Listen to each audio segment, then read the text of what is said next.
Time now for another edition of Things Bryan Kohberger Doesn't Like About Prison. It's a long list, so get comfy, and I, for one, am delighted by it. I cannot get enough of the petty gripes that this bloodthirsty killer has ever since his ass was handed to him, and especially since he narrowly avoided a firing squad. Kohberger has been at Idaho's toughest prison since July, as you know. And by August, he was already filing formal complaints about the food, like the quality of it, the quantity of it, and of course his fellow inmates who Kohberger says are mean to him. Wah. But now, almost 5 months into his lifelong sentence, he's had time to get used to the place, and yet the complaints keep coming.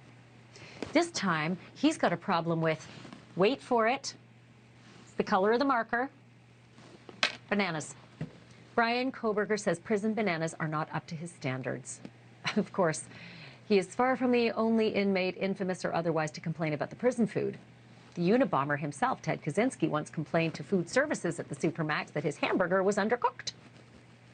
Chris McDonough is a retired homicide detective and director of the Cold Case Foundation, and he's got his ear to the wall of Kohberger's prison. And he joins me now with everything that he's been hearing. I suppose I shouldn't say I can't believe this, because I can't believe that human walked the earth with us. What was wrong with the bananas, did he say? You know, Ashley, you can't make this stuff up, right? I mean, here this guy commits a quadruple homicide. He gets a 4-term, sentences. And now he's telling the staff that, hey, these aren't the type of bananas that I like.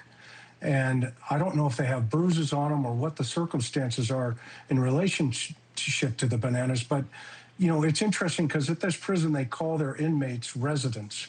But I don't know if he really understands, that being a residence where he is at, you don't get to pick and choose what you eat and how you eat it. Question.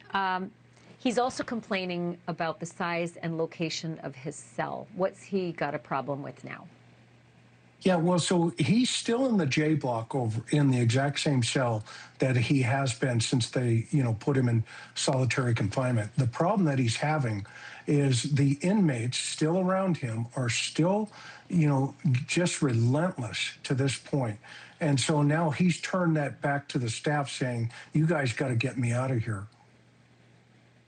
Yeah. How's the staff responding to this guy? Well, they realize, they can't put him into general population. So it's kind of a, a catch-22 right now, because if they put him into general pop, he could be a potential target for other inmates based on the fact that the behavior that they're experiencing right now. So they have to keep him exactly where he's at. And, until they figure out exactly, where they can put him. But I think that's a manipulation tactic on Kohberger's part as well, to try to get out of there. Seems like he just wants to be the boss of everything and is very unhappy about the fact that he's not. I have to harken back about the last, infamous inmate who complained about his food, or at least had a food issue, and it was Dahmer.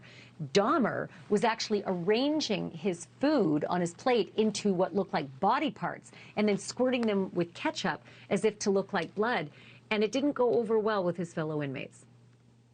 Yeah, and I don't think this is going over well either with Kohberger's inmates themselves, because my source tells me he entered that prison with this idea of, I'm Bryan Kohberger, I just killed 4 people, so therefore I'm one of you.